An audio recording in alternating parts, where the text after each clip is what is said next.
What is up, everyone? Welcome back to the channel. It's your boy Bacali, and today's video is going to be a quick review of the GLC63. That's essentially a lifted version of my car, the C63S, other than it not being an S because the S is not available in the US markets. I know it doesn't really make any sense, but the GLC63 alone without the S is pretty awesome. We're gonna go over quick details on why this thing might be worth the $83,000 price tag. I wanted to give a quick shout out to the sponsor of today's video, Aventino watches. They basically make entry-level watches for any sort of enthusiast, luxury, sport, basically any kind of watch that you want for a very, very affordable price. I have one on today, the Augusto. This is probably my favorite model of the range. I mean, you guys know I'm a big watch enthusiast, so basically saying that these watches are nice is a big compliment for Aventino. If you guys want to buy a watch from them, link is in the description. Use the code YaBoyBacali15 for a discount of 15% off your first purchase on an Aventino watch. So to start out the video, we're going to go over the exterior and then let you guys hear the beautiful exhaust sound of the GLC63. So this spec, I think, is a light spec in terms of pricing. It's about $83,000 car with very light options optioned out. The exterior looks kind of like a candy red, and then it does have the upgraded 21-inch wheels, which I think are definitely worth it for an SUV like this. You probably don't want to hit a pothole with them, but I mean, overall look, the multi-spoke looks amazing, especially on any AMG, C63, GLC63. The multi-spoke wheels look amazing. Of course, it has the brand new waterfall grille, and it does have the surround view camera system, which is very nice for a daily driver. But you can see how aggressive the front end looks. I mean, it's got the AMG look to it, and it's got kind of like the wider fender flares. They're a little black plastic, but looks pretty sweet. And you can see the stance of this thing just squats and looks pretty amazing. It doesn't have the upgraded headlights, which is all right. It still does have the LED beam, which I'll show you right now. But overall, the looks on the exterior, I think, just looks so aggressive for a mini SUV. It's not a full size like a ML63 or the other 63 SUVs are huge, but I think this is more appropriate for someone who doesn't have like a huge family. This is the perfect daily driver if you want an AMG and you want to haul people and probably groceries in this, especially because it does have all-wheel drive, which is very nice.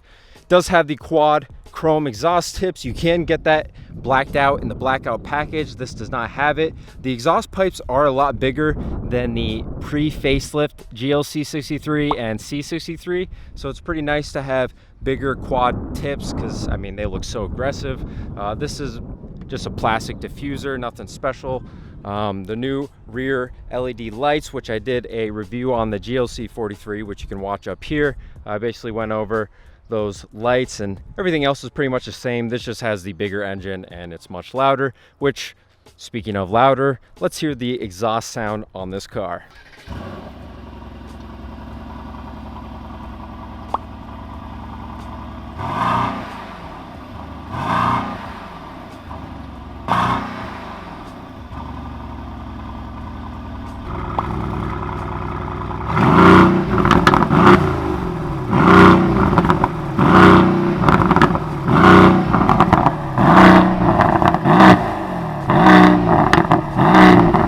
You guys heard how loud this car is for a SUV. It's nothing like the C63 or the E63 that I just reviewed, which you can watch up here. Basically, it's an AMG exhaust. I don't know if it has a performance exhaust, so maybe that's why it's not as loud, but overall it is pretty decently loud for a SUV. I do give it points for the nice exhaust, but it could be a little bit louder. Maybe the S is probably a lot louder than this, but like I said, you can't get that in the United States. As for all AMGs, you do have to check out the beautiful engine bay thanks to AMG. Open that up and you can see where the magic happens in this car. This is the V8 4-liter twin turbo, as you've seen in my videos on my car. This is handcrafted by unfortunately I cannot pronounce his name correctly, so I'm not going to even try to butcher it, but thank you for building this beautiful engine in this amazing car. Like I said, 469 horsepower, about 470 pound-feet of torque. It's basically a detuned S version of my engine. A lot of the AMGs and the AMG lineup share the same engine. They're just detuned or tuned differently. But for 470 horsepower for 83 grand is a pretty good deal. And also this is a all-wheel drive car. So like I said, if you live in climate like mine where it snows crazy, ice storms and things like that, all-wheel drive is very important. You don't want to spend $130,000 on an E63. This is your best bet for a sub $100,000 performance SUV with all-wheel drive and a handcrafted V8. Let's hop in the interior where I think this car shines the most. It has the updated and upgraded facelift interior, which just looks amazing. This is probably the best AMG interior that's ever been made. All right, now that we're inside, we can go over the little details that make this interior pretty amazing. First of all, the steering wheel. This is the AMG Performance Dynamica steering wheel. It has the full Alcantara. As you can see, doesn't stop anywhere. It goes all around the steering wheel, which I think is amazing. It probably isn't the most ideal for a daily driver because Alcantara does wear pretty quickly. It would have been nice to have the carbon fiber up here and the carbon fiber down here. All the controls are on the steering wheel. As you can see, it does have these sports dials. So if I start this car real quick, you can see it does have like the comfort setting, traction control, and then also the on stop. And you can just turn the dial and you go into different modes. And then the same thing goes for down here. You can change the modes down here, and basically all the settings are up here instead of having to look down here. I think it looks amazing. This is probably the best steering wheel I've seen from AMG and basically any current car. I just think it looks slick, looks, I don't know, feels amazing. Looks a lot better than the pre-facelift steering wheel. And compared to the new steering wheels that are coming out on the future AMGs, I think this still looks amazing and looks a lot better than the other ones. This also does have the updated MMI system. As you can see, they got rid of the rotary knob and basically the crappy looking weird pod shaped thing. Replace it with something more flat and obviously bigger screen. And then you have the all digital gauge cluster, which I don't know, I'm really envious that the new cars have it because it looks amazing. There's just so much customization that you can do with it. You can even switch the design. You can go sport, super sport, which I think is my favorite because it has the rev counter in the center and then like the G-force meter. And you can essentially change all those in the menus. I won't go over it completely because I think it would just waste too much time. But basically, full customization of the gauge cluster is a must, I think, in future cars and basically any car that you own. I'm a big fan of these. I do not have this in my C63, which sucks, but next car hopefully has a full digital gauge cluster. This doesn't have the heads-up display. Heads-up display is one of the most important things, I think, in a car because you can basically see all the information on the windshield. So other than the updated technology in the car, the interior is pretty much the same as the old GLC63 and the C63s. This does have the basic seats. It is not the performance seats. Interior is all essentially the same. I did notice that this leather up top is grainier than my leather in my car. I'm assuming because this is just a lower spec.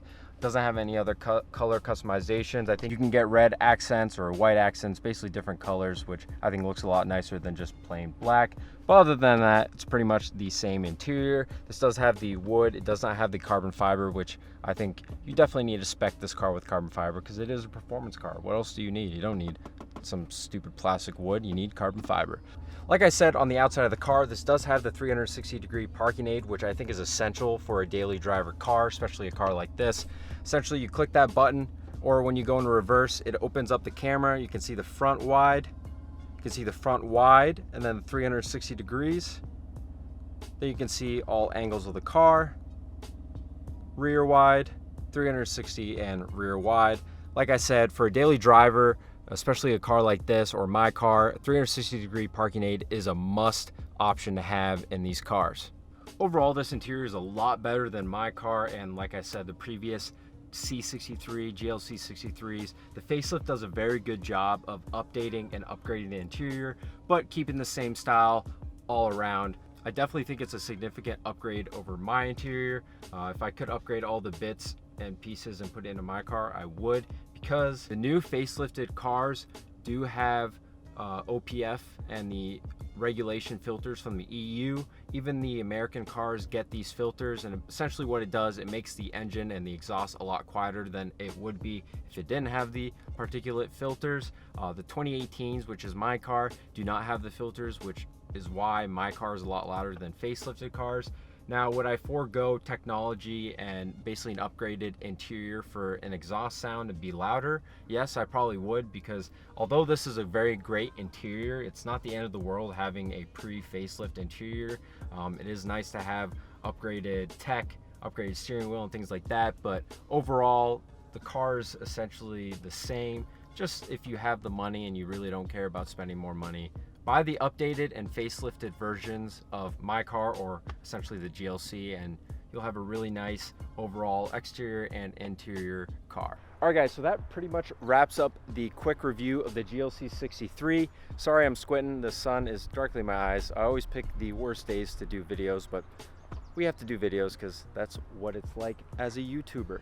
Anyways, the GLC63 for $83,000, I don't think you can get a better V8 performance SUV than this car. You get the AMG heritage, you get the V8 bi-turbo, handmade, and you get all the AMG goodies. Like I said, the interior is upgraded, facelifted version is basically modernized, so it's definitely worth it. The previous GLC63, I probably would not say it's worth the $83,000. If you are looking for a compact SUV, a sport SUV, definitely get the GLC63. Like I said, it's worth the $83,000. You can get more options, and you can basically fully load this thing to close to $100,000, which is in range of the C63. So I guess it depends on your needs and necessities. Do you need a lifted version of the C63?